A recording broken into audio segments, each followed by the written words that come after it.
Today we track the approaching tribulation storm. There is a shelter for every believer. Thank you for joining us for CBN Newswatch. I'm Ephraim Graham. Ahead today, wars and rumors of wars as both Russia and North Korea threaten to use nuclear weapons. The growing concern Vladimir Putin might actually use nuclear weapons in Ukraine as Russia suffers setbacks. He's I believe, a cornered animal, and I think he's more and more dangerous, just what's happened in the last 24 hours. Welcome to Understanding the Times Radio with Jan Markell, Radio for the Remnant, brought to you by Olive Tree Ministries. Today we talk to author Pete Garcia. This hour is a storm warning. Jesus Christ offers a shelter in the coming storm. Our times are becoming more perilous each day.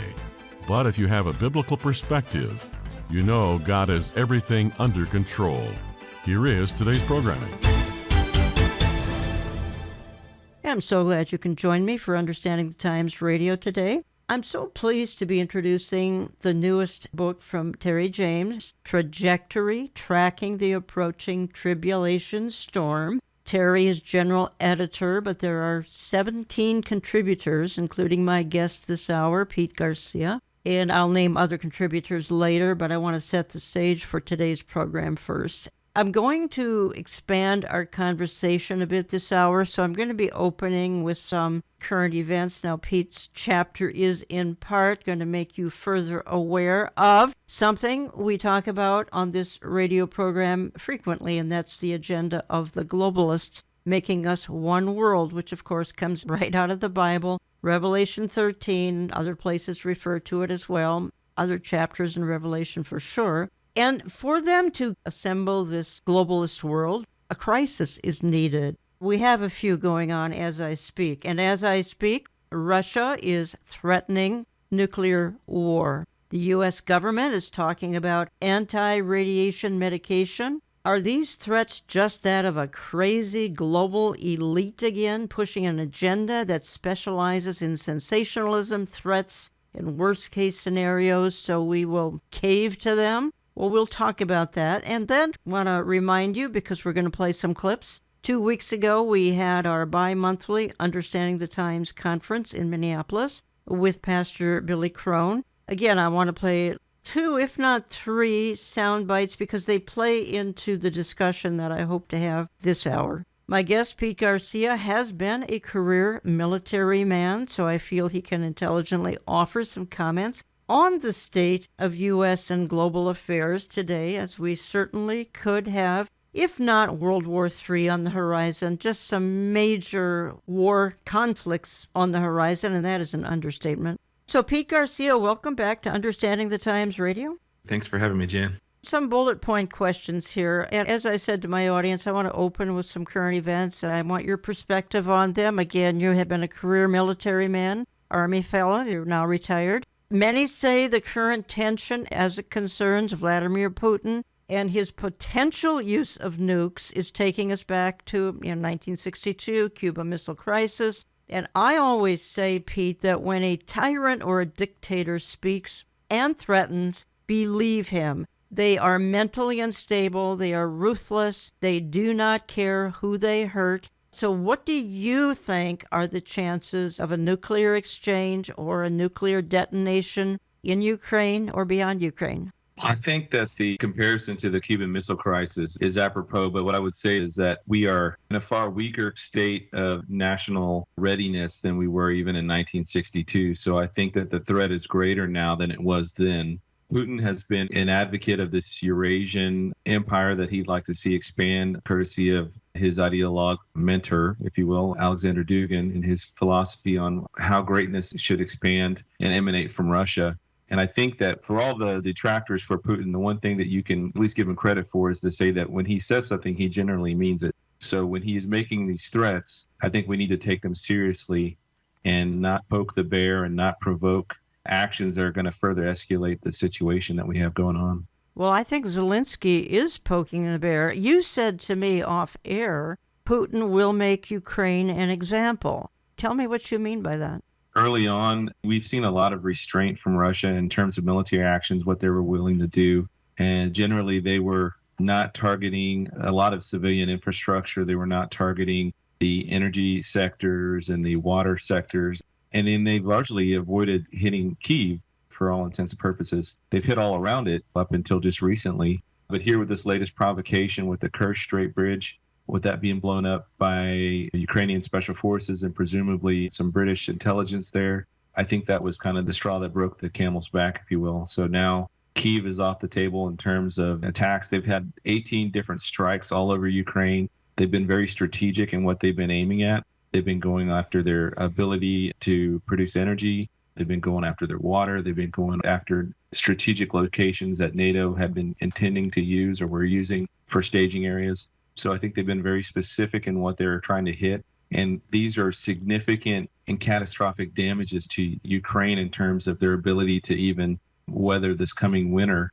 And depending on how cold this winter is going to be, this is going to be something they're going to be feeling for a while now. So we'll see how much longer Zelensky continues to provoke Putin. But if they continue the escalation, I think Putin will continue to ramp it up even more. And that's where I think this is going to be where he makes Ukraine an example of not to mess with Russia. And I know that we're concerned in the sense that we want to prolong this and we want to make this a very long, drawn out, painful process for Russia. But I think that suing for peace at this point is probably the best course of action for everybody. Well, you said to me earlier, let's just, for discussion here, he sets off a nuclear or more than one. That radiation is going to blow back onto motherland Russia. So what is he thinking? I think Russia has a lot of weapons of mass destruction in their arsenal. I don't necessarily think that they would detonate a nuclear weapon within Ukraine itself for the obvious reasons of the weather patterns and that stuff blowing back into the borders of Russia and Ukraine, especially a city like Belgorod, which is pretty close to the Ukraine border. But they do have Moab, their own versions of the Moab, the mother of all bombs. They have EMP strikes. I mean, they have a number of different things in their arsenal they can use. I think the nuclear option will be reserved for any Western power that decides to actually put boots on the ground or attempt to attack Russia directly. And I think that's where we see that submarine floating around in the Atlantic somewhere clandestinely. That's where that threat is out there. And I think everybody is aware of it. And that's going to give everybody pause in terms of how far they're willing to go in terms of attacking Russia directly. So this is a couple of weeks ago. Again, we had Understanding the Times one-night event here in Minneapolis. Again, Pastor Crone, Mark Henry, myself. At that event, we talked about the fact that the globalists have to keep creating a crisis. It's the only way they can manage the outcome. It's the only way they can cause governments to collapse and then ultimately fall into their arms of a one-world system. So I just want to play a clip from that evening, Pete Garcia, and I think it's going to complement what you and I have already talked about here for about 10 minutes, and then I want to come back and talk about it. You know, there's a threat of nuclear war. We've seen Putin recently, threatening and some significant things happening there. Obviously, he's not doing well in the Ukraine, and General Petraeus just the other day said, America's given $17 billion to push against him. And so, on the street, people are asking, hey, are we going to have World War III? Is this the end of the world? I want you guys to see this video, and I want you two to kind of jump in and respond to it. Olynya Air Base, it's near Finland, and it's the headquarters of Russia's Naval Reconnaissance Air Division. Now, it normally houses heavy bombers and cruise missiles. It's an important staging ground for Russian military operations in Ukraine. On August 21st, an Israeli intelligence firm, ISI, noticed something unusual at Olynya Air Base. Satellite imagery detected the, quote, unusual presence of 4 Tu-160 Russian strategic bombers there on site. Now, these are strategic supersonic bombers that are designed to carry nuclear weapons. You're seeing the satellite images from Olynya Air Base on your screen right now. Then, just days ago, on September 25th, Israeli intelligence spotted 3 more Russian strategic bombers at Olynya. These were Tu-95 turboprops. They're one of the oldest nuclear-capable missile platforms in Russia's arsenal. So prior to August, the Jerusalem Post reports there were no strategic bombers at Olynya. Now, as of this week, there are at least 7. Ukraine is now well within the range of both bombers. In related news, the deputy head of Ukraine's intelligence just determined that there's a, quote, very high risk of imminent tactical nuclear strikes on Ukraine. Now, given all of this, every NATO country now needs to answer a very basic question. How are you going to lower the temperature? How are you going to prevent global nuclear war? It's really the only question that matters. Our leaders, though, have no answer, none whatsoever. Instead of calming tensions, in fact, they seem to be deliberately provoking Russia. Today, Joe Biden once again accused Vladimir Putin of blowing up his own pipeline. You also asked me earlier about the pipeline, and let me say this. It was a deliberate act of sabotage, and now the Russians are pumping out disinformation and lies. And at the appropriate moment when things calm down, we're going to be sending divers down to find out exactly what happened. So if you didn't grow up with the Bible, the question is going to be, does God describe to us a global, nuclear war? Are we going to have World War III? Is this the end of the world? Well, I think the unthinkable is in the process of happening. And again, how much we're here to see remains in question, obviously. The unthinkable seems to be happening, and that is somebody is planning for a nuclear war. I did not think I would live to see this. And keep in mind that the nuclear capability now versus 1945, there's no comparison. So this is very, very unnerving. Billy, your take? Yeah, I think like you'd mentioned, the modus operandi for these guys who are orchestrating a lot of these global events that we're just forced to walk through, is their modus operandi is you create a crisis so you can manage the outcome. And they even admitted it. They tell you their plans. Schwab had said that the jab issue was their moment to begin to usher in this, quote, Great Reset, which I'm convinced as well is basically the Antichrist kingdom when you look at how they describe this so-called Great Reset. But in order to pull that off, then you have to create a crisis so you can manage the outcome. Well, the jab issue only got you so far. And so then what did they do after 2 years of that? Do you guys remember how fast that issue dropped like a hot rock in the media? Nonstop, every day for 2 years. We were so sick of it. And then all of a sudden it was like, Russia, Russia, Russia, Ukraine, Ukraine, Ukraine. And we were even laughing, going like, what happened to the jab? Right? Remember that? Because that became the next cycle of crisis to go further. Because the jab issue only got them so far. But they're not done. So they got to keep another one. So I think lately, Russia-Ukraine is just a conflict to excuse supply chain interruptions is what it started. Now the energy-related issues, the food issues, the fertilizer issue, all that kind of stuff. But I think it could lead towards creating the third stage of conflict, and that is an excuse to launch a war. I mean a true war, to where that would become the next global crisis to further push their agenda down the road. Now, as far as a full-on nuclear winter, I wouldn't surprise me if they did do a couple dirty nukes or smaller ones, but I don't see a full-on nuclear winter like you see the Terminator movies and the whole planet's darkened sky, and because you don't see that, because we know in the 7-year tribulation, society continues to function. They do the Mark of the Beast system, and it's going to be horrible, but they're still. You can't do that in a full-on nuclear winter. But would they use some as a scare tactic to further their agenda? I don't doubt it 1 second. You're listening to Understanding the Times Radio. I'm Jan Markell. I have on the line Pete Garcia, as he is a contributor to the newest Terry James book, Trajectory, Tracking the Approaching Tribulation Storm. And because Pete has a military background, I'm opening the program talking about some current events. Pete, so Billy Crone just closed off that little paragraph that, yep, he agrees that they're wanting a crisis because that's obviously going to aid in the whole global agenda here. And you're right about that. Your thoughts again, please?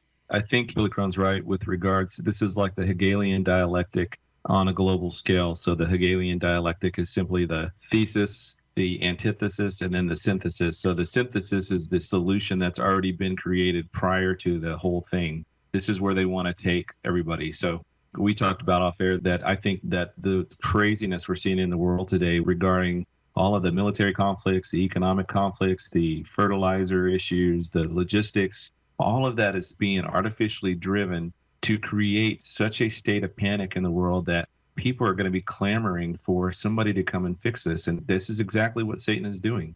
He's driving these nations crazy. And then at some point, our understanding is it would be right after the rapture, that this man steps forward and he is the one that's going to be able to solve all these issues. He's able to solve all these issues because Satan is behind all these issues. Therefore, turning these problems into solutions is not going to be a problem for him. But right now, what's interesting is that out of the 10 major military and economic conflicts in the world, 7 of them have ties to Ezekiel 38:39, to this Gog-Magog conflict, whether we're talking about Russia, Ukraine, Armenia and Azerbaijan, Iran, Iraq, Ethiopia, Libya, Turkey, all having major issues. And that these problems that we're seeing right now that are seemingly not connected will find their connection right after the rapture of the church. Well stated. I'm moving on to another event. It's not so current, partly because issues get outdated in a matter of days, certainly weeks. Nonetheless, a game changer, as we talked about a couple of weeks ago on this program with Brandon Holthouse, the game changer of the Nord Stream pipeline ordeal. And I'm sick at heart at what the Europeans may be facing energy-wise. And online sources that I think are reliable, and you actually are very acquainted with some of these online sources, so we're not just picking somebody out of the blue, suggest that America likely blew up this pipeline. This is now 2 to 3 weeks ago, and there's evidence of an American plane in that region at precisely the time, early morning, where this incident happened. If true, America has gone from the benefactor of the world to a global threat with this kind of recklessness. If in fact America and the plane involved dropped some kind of an explosive that then blew up a couple of these pipelines. Your thoughts, please? We know that this was not a naturally occurring event. This wasn't an earthquake. We know it wasn't anything that would naturally happen in the ocean. So somebody had to affect this. It was in the range of 700 kilograms of TNT that the seismologists in Sweden detected. So Nord Stream 1 and 2 are actually 4 pipelines. Nord Stream 1 is 2 pipelines and Nord Stream 2 is 2 pipelines. 3 of those pipelines have been damaged. And these pipelines are so massive and they're built so strong. They're steel reinforced with concrete. They are designed for if a giant tanker ship dropped an anchor on top of one of these things, it would just bounce right off. So we know that it would have had to have been a massive detonation that happened at this depth, which is about 60 meters or 180 feet. Now, what you're referring to in terms of the data, I think there's 2 things. One, it speaks to culpability, and the other, it speaks to motive. So what the source here online talked about, these are hard facts that we know that the U.S. military was the only plane ship operating in that area that night.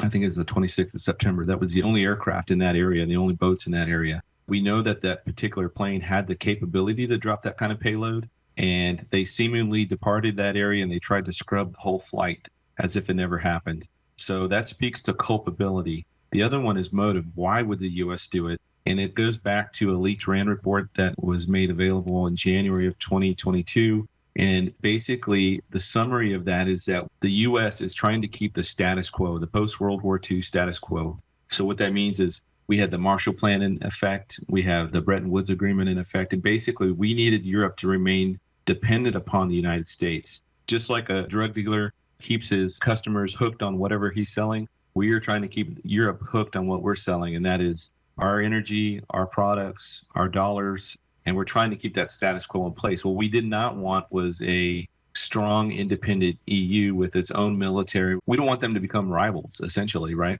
So the best way, according to this RAND report, was to, if you could destabilize Germany, you would destabilize the EU. Not only would you do that with this Nord Stream 1 and 2 pipeline, by attacking that, you're severing that relationship between Germany and Russia, which had been getting better over the years, right? So we wanted to sever that. And going back to NATO, NATO's end state has always been to the complete destruction of Russia. Think about it. So the Soviet Union collapsed in 91.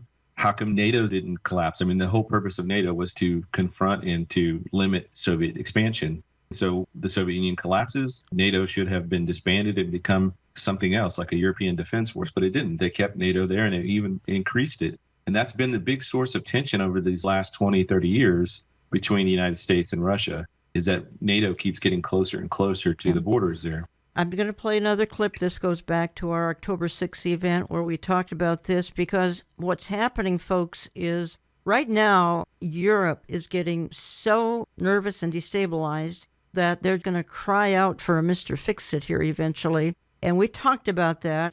But the globalists, keep in mind, they want everything destabilized. That's how they gain their traction and eventually going to gain their power, is through destabilization on planet Earth. Europe's going to be facing a lot of problems here very shortly. All of our friends online that are with us and going to be watching this want you to know we're praying and we love you. But this is going to make things really complex. Espionage, when that happens, they always point fingers, but the question is, who's really doing it? So give us your thoughts. Well, the candidates, of course, Russia, America, Israel could certainly have done it. The Ukrainians, I don't think the Ukrainians have the sophistication to go way deep, very, very deep underwater. I know Billy feels that it's just, the one worlders have done this, the globalists, Schwab and company have done it, because it further destabilizes everything. But worse than that, as you said, we've got these poor Europeans. They've got a food issue over there, serious food issue. Now they have no energy. Do you think Europe is going to be right for a Mr. Fix-It, a man with a plan, to come in and fix their terrible, deplorable situation over there? Yeah, I would agree, Jen. I don't think that ultimately we'll ever know and who the exact culprit was. But it's the old adage, if you want to know something, follow the money trail. In these instances, I'd say follow the geopolitical trail.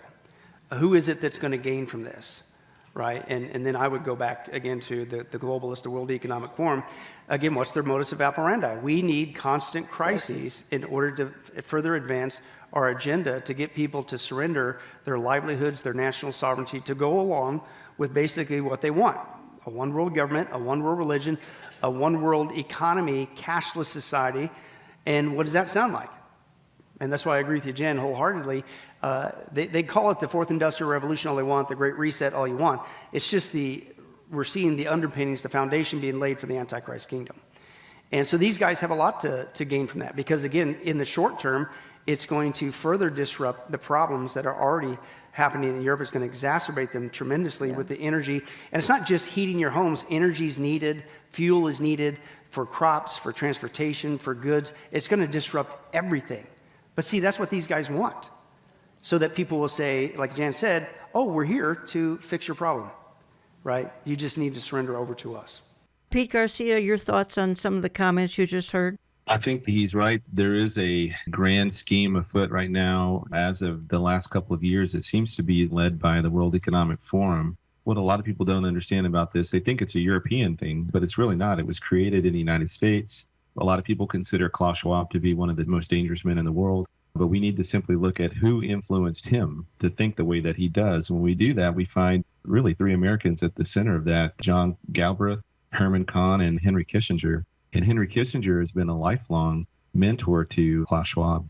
And this whole plan that they have is built around the 1960s, 1970s American, or I say Johnson-Nixonian framework for the U.S. remaining in charge. But what it's morphed into now is this growing technocracy where they're trying to create a world that the elites run everything and the nations, and they're not even nations anymore, they want them to be regions subordinate to this grand plan, and then all of us fall in line. We're at this point, we become the worker bees in this grand scheme of things. So the benefactor of this ordeal, and again, we did talk about this at our mini conference a few weeks ago, the benefactor appears to be Israel because, Pete, as you know, Israel has more natural gas in the Mediterranean almost than she knows what to do with. She's obviously starting already to export it to other parts of the world. That kind of begs the question, is this natural gas part of the spoils that you just referenced? Gog, Magog, Ezekiel 38:39 a few minutes ago. Does this natural gas play into that scenario? Probably. I mean, there are other things. There's the wealth of the Dead Sea, etc. Technology in Israel. Play one more clip in this first half of my program. It happens to be Brandon Holthouse talking about all of this. The point here is all prophecy, every discussion that we have, and on this program when it concerns last days events, it usually comes back to the nation of Israel. As you know, as you read through the Old Testament, all prophecy ultimately comes back to Israel. Why? Because they're his covenant people. So the question is, how does this pipeline and how does this crisis in Europe fit into the Bible, and how does it bring us back to Israel? Somehow it's going to come back to Israel, Obviously, the church is not in the Old Testament. The church is a mystery in the Old Testament. The church is going to be taken out in the rapture. But God's time clock prophetically will always come back to Israel. So let's watch this. Now let's bring it to Israel. All roads lead back to Israel for some reason. So what's happened to Israel as far as natural gas? Well, they struck it rich. So now here's what happened in June of this year, 2022. Israel now will send gas to Egypt, and those flows will be redirected to Europe, which is stockpiling gas for the winter time, okay? With Russia limiting natural gas flows to Europe, member nations have had to increasingly turn to other supplies. That being one is Israel. So they're cranking out plenty of gas for Europe. This article notes interesting things. 2009, this is when Israel found its natural gas supplies out there in the Mediterranean. And the reserve has 311 billion cubic meters off their coast. Israel's gas reserves are so rich that they can supply not only Israel, but Europe as well. Like I said, June 2022, Israel and the European Union signed a natural gas agreement. The agreement says that Israel will send its gas through Egypt's pipelines. Signing this trilateral agreement is Europe's solution for replacing the Russian gas imports it has relied on for decades. So these are the gas finds off of Israel. So you have Leviathan, Tamar, Dalit, Meribah, and there's other little ones. Gaza Marine, and Gaza controls that, I believe.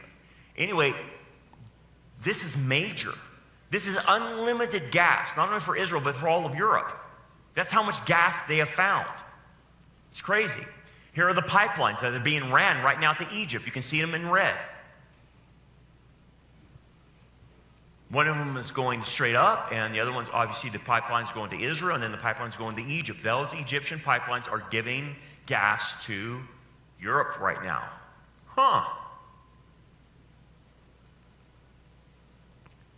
Here's an interesting thing.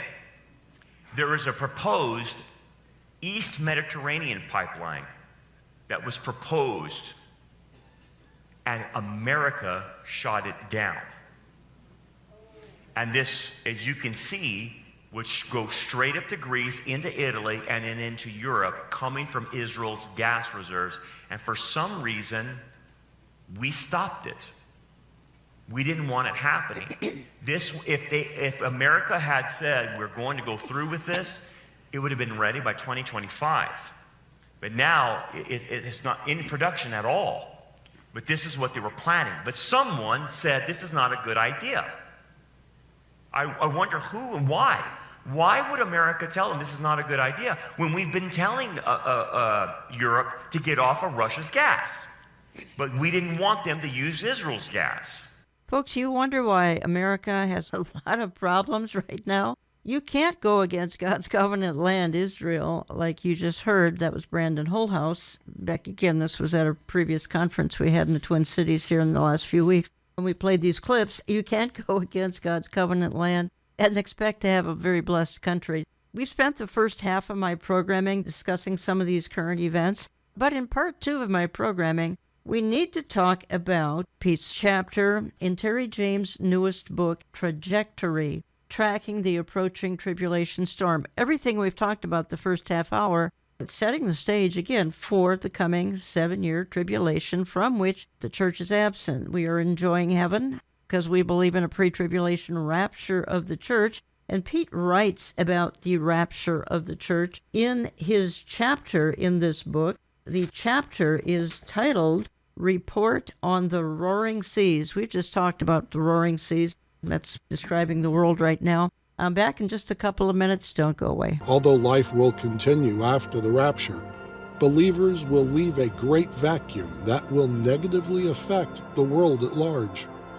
There will be need for serious readjustment by the government of every nation to cope with the devastation left by the rapture event. Everyone left after the rapture will have to go through this readjustment. The rapture will shake our nation and no one will be able to pretend about its effect. It will happen, and as a matter of fact, it is closer than we imagine. What is your preparation for rapture as an individual? The fulfillment of the prophecy of rapture draws nearer every day. The raptured saints will have nothing to regret, but those that will be left behind will suffer the event of the Great Tribulation, where they have to accept the mark of the beast. We must watch, because we do not know the time when the trumpet will sound. We must remain in Jesus and maintain holy living. There is no other way to make it at rapture other than through faith in Jesus Christ. Which side will you find yourself? The saints rejoicing with Christ, or the left behind who will regret not accepting Jesus? God is a merciful God. 2 Peter chapter 3, verse 9. And welcome back. Let me just make a couple of very quick announcements, and then I want to continue with my discussion with Pete Garcia. Learn more about Pete at his website, rev310.net, rev310.net. A lot of articles there, interviews that he does. We do have a DVD of our Understanding the Times event from 2 weeks ago here in Minneapolis. Pastor Billy Crone, co-host Pastor Mark Henry, and yours truly, and you can watch it at no cost on our website, olivetreeviews.org, and then to video. You can watch it on our YouTube channel, Rumble channel. The DVD is just $10. We charge no shipping in the U.S. or Canada. It was a lengthy program that night with discussion and Q&A, as well as a very intriguing message. One more heads up about the fraud on some of our social media, and the worst offender, as previously stated, stolen videos on our YouTube channel. Many of you are very confused, and I don't blame you.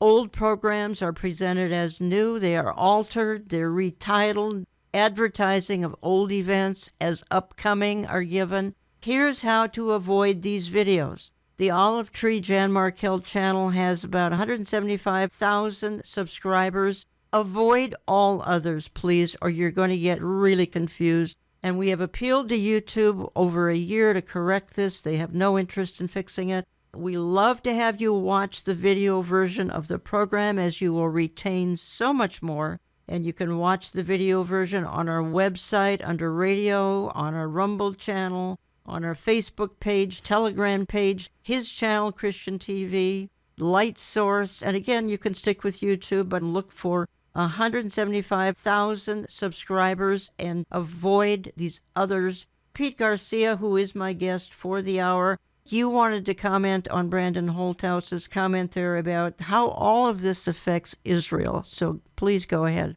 In addition to the natural gas, in addition to the gold, in addition to the mineral wealth in the Dead Sea and the technology that Israel is possessing, the commonality between the three main protagonists within the Gog-Magog issue, Turkey, Russia, and Iran, is that they've all been slighted by something that Israel's done. If you look at it from that perspective, the taking over of the supplying of gas to Europe obviously is a slight to Russia, because now that used to belong to Russia, now it doesn't. The gas that Turkey can't get from the Mediterranean because it's not within their maritime borders, again, it's another slight to them. And then Iran, obviously, Israel's not going to let them go forward with this nuclear technology. So they are going to strike that and remove that capability. They all have that one thing in common, too. And I think what we're waiting on right now is going to be the rapture of the church. In your chapter, and I'm transitioning here to, again, we're carrying the new book edited by Terry James. You've heard Terry on this program many, many times. Trajectory, Tracking the Approaching Tribulation Storm. Other contributors to the chapters, Tim Moore, Dave Reagan, Nathan Jones, Jim Fletcher, Todd Strandberg, Jeff Kinley, Wilfred Hahn, Jonathan Brentner, Mike Gendron, Bill Salas, and others. 17 contributors. And in your chapter, Pete Garcia, you make the point that for major changes to happen in the world, and again, we're back to this word crisis, there must be a crisis or just constant crises. One is coming that will affect probably America more than most nations, and that crisis, at least for those left behind, is the rapture. Why don't you just give us a quick comment on your chapter that you've written? Rahm Emanuel, Obama's former chief of staff, famously said, "You never let a good crisis go to waste." I think that the rapture is going to be the world's greatest global crisis. And obviously, a great global crisis requires a great global distraction, which Satan will immediately jump into action after the Lord takes his church home. I'm going to read a paragraph of what you've written. Folks, this is in the book Trajectory, 17 authors. This is Pete's chapter I'm focusing on. And you say, now, this begs the question as to who these globalists are and what they're trying to achieve. First, the globalists are those who are in power now and want to keep that power forever. They might be out in the open or operating behind the throne, but they hold the reins. You say they are the establishment, Republicans and Democrats, the Bilderbergers, the Trilateral Commission, the George Soros clan, the Rockefellers, the European bureaucrats, climate alarmist prophets, United Nations advocates, international banking cartel, and so on. And then you say they are throwing crisis after crisis at us in an attempt to get us agitated and panicked, to channel us onto a predetermined path. Ultimately, their goals are to get us to suicide our national sovereignty by trading our liberties for security. And then you wrap this paragraph up by saying, COVID was a surreal process to witness, and the tragedy in it was not just the dismantling of our constitutional republic, but of Western civilization at large. Nonetheless, the COVID-19 pandemic may have just been the first test of a 100-year process the globalists have been perfecting to ensure the United States abdicates its throne as a leader of the free world. Once that happens, the rest of the world will fall in line rather quickly and embrace the new normal of the Great Reset. This means accepting a new global government control affecting every facet of life on the planet. This is where they, the enlightened and global elite, want to take us, yet their plan isn't really their own. This is where the Bible said they would take us nearly 2,000 years ago. Pete, we have instability again, we have crises, and we have the global elite wanting to form a one-world government, and how interesting the Bible said all this would happen. And I mentioned in there that the process, largely over the last 1,000 years or so, has been through corrupting the system, right? Satan has been corrupting the church now for almost 2,000 years, or trying to. And this crisis management, or management by crisis, is those short jumps where this is where they can grab power very quickly. And they've begun to perfect this several decades back now. This has been their go-to method for implementing quick change. Just as we saw in 2020, most people didn't realize how powerful state governors are. And they quickly realized that state governors wield a lot of power in terms of how people are going to be able to live their daily lives. In blue states, we've seen how these governors love to hold on to that power, and they don't want to let it go. And that's just the most obvious example I could think of. But this obviously extends across the world. Canada's experienced this, some really draconian lockdowns. Same thing with Australia, New Zealand, and then throughout Europe. But what we're starting to notice is people are pushing back.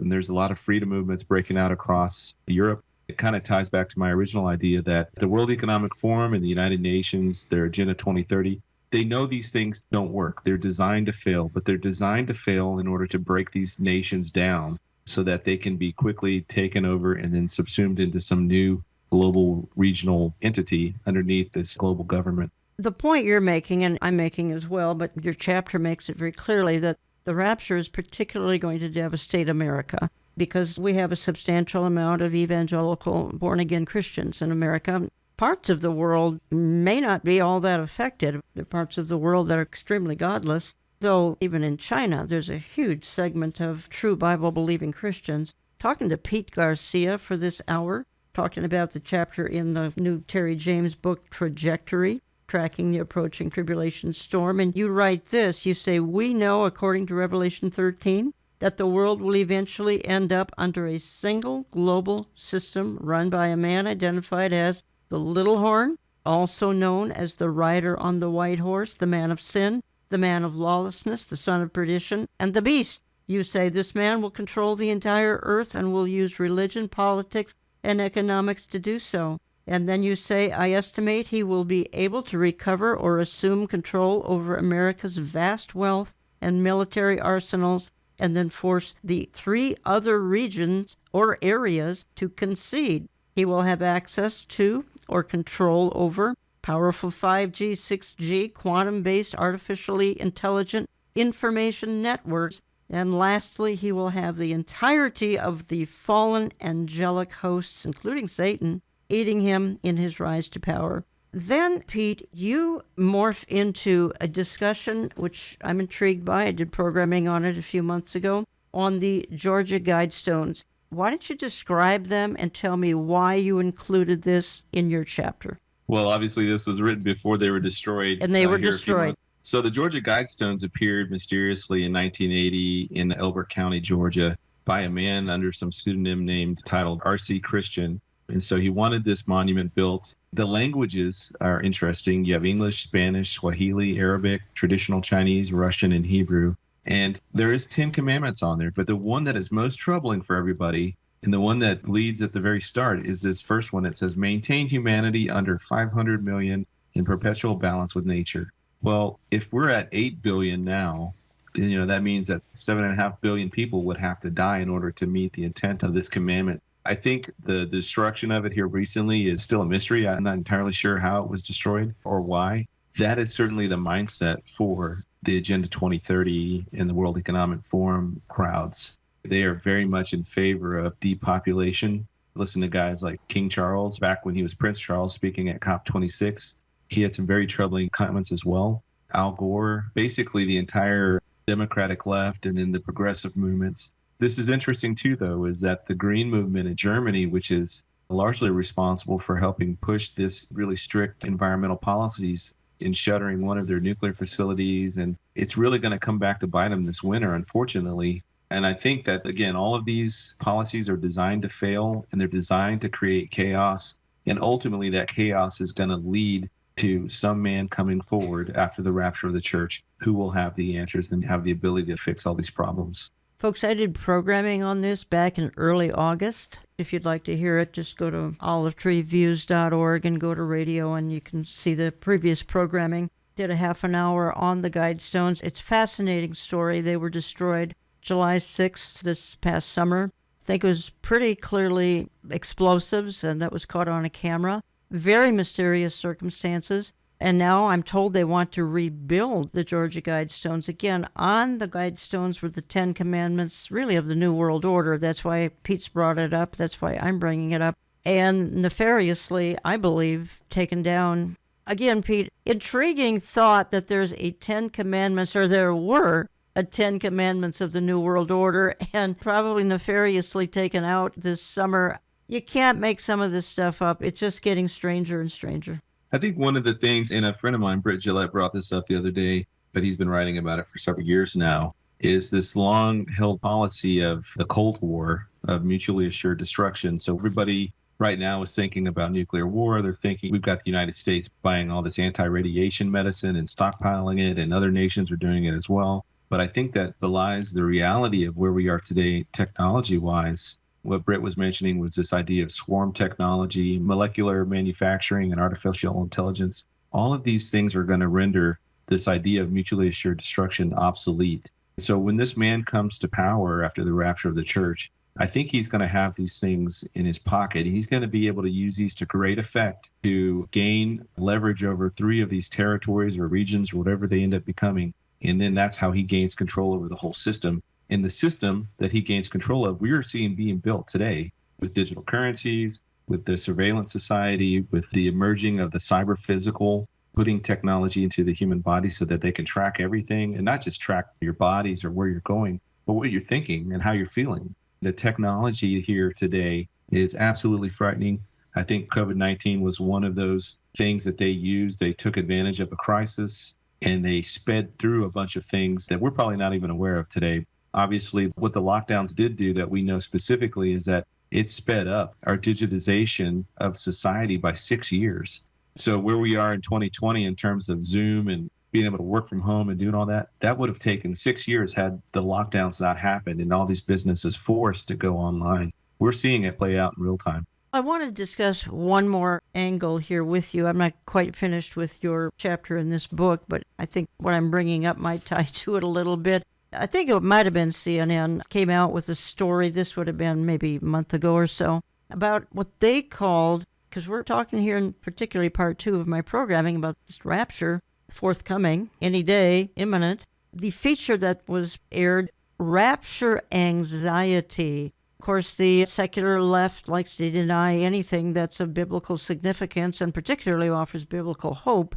And the rapture is called in the Bible the blessed hope. I'm going to play just a real short clip here. It's Jeff Kinley talking with journalist Billy Hollowell about what is rapture anxiety, and isn't the rapture meant to be a comfort and anything but causing anxiety? Jeff, CNN ran a headline, and I'm laughing getting into this already, but they ran a story and a headline about something called rapture anxiety. Is this a term you had heard before? No, I've never heard rapture anxiety.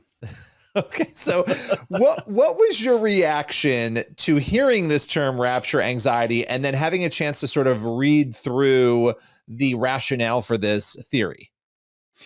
Well, to me, it was kind of like a 3-prong response. I mean, the first thing I thought was, really? You're making up this whole idea of the fact that people all over the place are just so filled with anxiety about the rapture, which I've rarely encountered. That's one thing.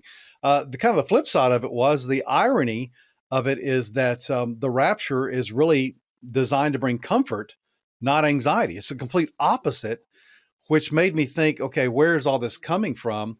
And then the third thing was, I thought, okay, let's move back to the middle for just a second and just admit the fact that, yeah, the rapture has been used as a scare tactic for people, against people in the past to try to get them saved or that type of thing. So I get that.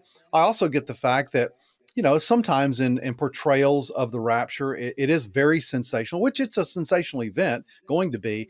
But again, I go back to scripture, Billy, and I see how Bible prophecy and the rapture is meant to be the most comforting thing for a believer. And I think about, it's the bride of Christ, and she gets to be rescued. And so why should she be anxious about that? So I just like to say if the rapture is taught improperly or with poor motives or improper motives, then yeah, it's going to bring fear and anxiety. But when it's taught accurately, it's going to bring comfort and hope. So there's a lot to unpack with what you just said. And even though, and by the way, let me underscore the fact that you saying you had not heard this term or encountered it is very noteworthy, because I don't know anybody else who's written as many books about the topic as you have. I feel like you've covered this topic quite a bit. You continue to, so you know it well, you interact in these circles. And so not encountering this as a massive phenomenon, this rapture anxiety, I think is notable. But can we just, and you started to identify and define it there, most people in the Christian world will know what the rapture is, but can you quickly just define it so that people do understand the baseline of what is being claimed here? Absolutely. The rapture, just simply, we call it the rapture. It's simply the blessed hope, Titus 2:13. It's the teaching and the doctrines of in the Bible that Jesus is going to come back to rescue his bride prior to God unleashing his wrath that we read about in Matthew 24 and Revelation 6-19. So it's God rescuing his bride before he brings judgment upon the earth. Pete Garcia, I don't know that there's anything the secular left won't try to destroy or discredit, and now they're trying to discredit, of course, our blessed hope.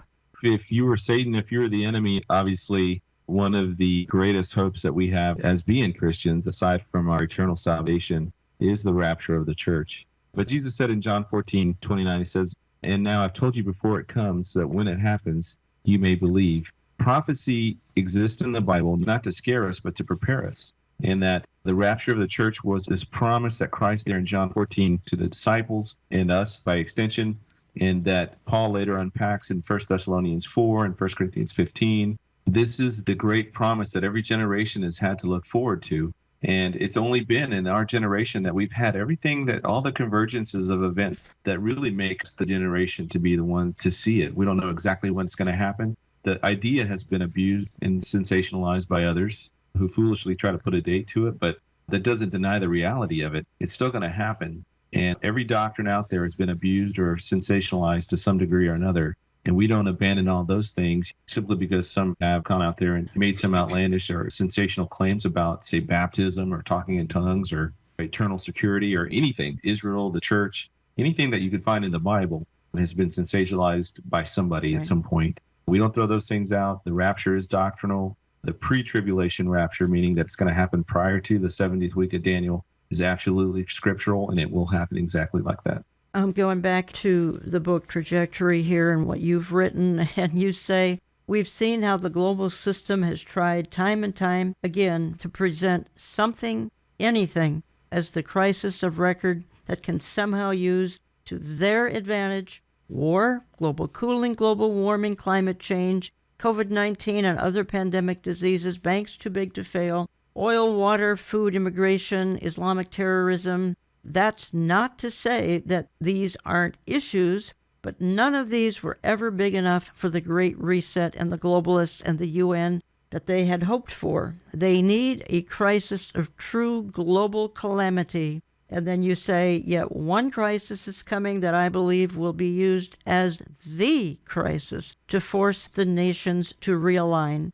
I am so sure it is the crisis because it's the one thing none of them, the godless, Christ-rejecting leadership, are talking about. If it's mentioned at all, it's only used as a punchline to be laughed at and to be mocked. The reason I played that little clip of rapture anxiety. The crisis, you ask? Again, it's the rapture of the church. I am quickly running out of time, Pete Garcia. Why don't you wrap things up again? Reach Pete at rev310.net. Find the book in my online store, olivetreeviews.org, olivetreeviews.org. Call my office. But why don't you take a couple of minutes and wrap up our discussion?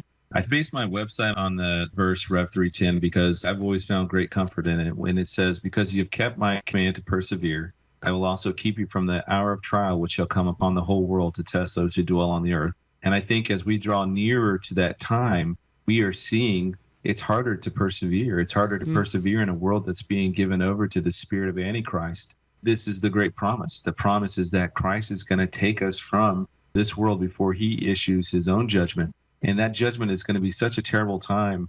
And for the lost, it should produce hand-wringing and nervousness. But if they're here and they're listening to this right now, they still have time. And all they have to do is believe on the Lord Jesus Christ and they can be saved and they will be going with us. And then that anxiety will turn to comfort and it'll turn into an undeniable and an unbelievable comfort and joy to look forward to knowing that this is the worst. This world that we're in now is the worst that we will ever know. And for the lost, this is the best it'll ever get. And so I think that being in Christ is the absolute best place that we can be. And even now in this lifetime, with all of our own problems and the loneliness and the struggles and the debt and the bills and all the crime and wickedness going on in the world, we can take comfort that Christ is coming back for us and he is going to take us to be where he is. Let me just go out of the program, just a couple of sentences here, and thank you, Pete, for all you do and for contributing to this wonderful new book. So they may preach a great reset, but as believers, we will preach a greater reset. Satan is pulling out all the stops as he gets closer to the day when God will sovereignly allow one final act of global tyranny through the establishment of the one world political, economic, and religious system prophesied in the Bible. But if you find yourself anxious about the great satanic reset that is advancing, please, I want to encourage you to stop and contemplate the greatest reset that is yet to come, because the true King is coming. He will defeat the enemies of God and inaugurate the long-awaited kingdom of peace, justice, and righteousness throughout all the earth. That, my friends, is the greatest reset we can possibly imagine. I want to thank you for listening. We'll talk to you again next week.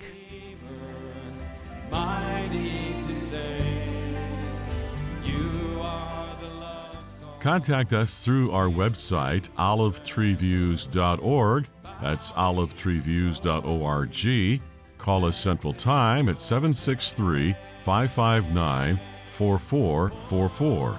That's 763-559-4444.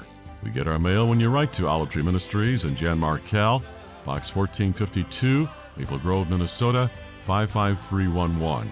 That's Box 1452, Maple Grove, Minnesota 55311. All gifts are tax deductible. We encourage you to always look up and not around if you are to remain hopeful. God may be orchestrating the last act of history as the church age winds down. Know that you are in the palm of His hands. You are more valuable than the sparrow, and you are watching everything fall into place.